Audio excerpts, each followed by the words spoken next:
Bu. Gendik-gendik tuh. Bu, nggak pingsan ini.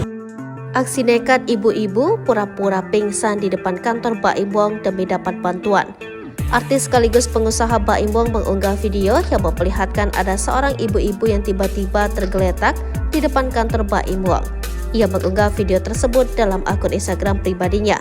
Tampak di video ini, ibu-ibu tersebut terlihat mengenakan pakaian bunga-bunga dan jilbab abu.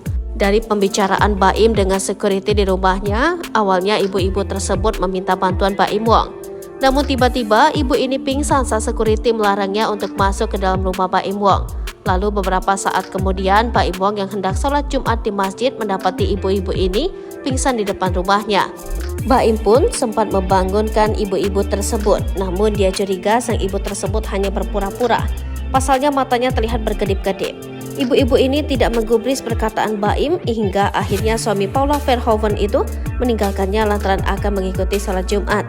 Ini nggak pingsan, ya udah saya sholat dulu ya, tutup Baim. Dikutip dari Tribun News, Satpam menjelaskan ibu-ibu tersebut datang ingin bertemu dengan suami Paula Verhoeven tersebut. Namun karena tak ada janji, Satpam tak mengizinkannya. Tahu-tahu pas saya balik badan udah pingsan, kata Satpam. Baim Wong kemudian menghampiri ibu-ibu tersebut yang terkapar dengan posisi terlentang. Wajah ibu-ibu tersebut terhalang setelah oleh jilbabnya. Video tersebut ditonton jutaan kali dan dibanjiri komentar warganet. Bu, gendik-gendik tuh.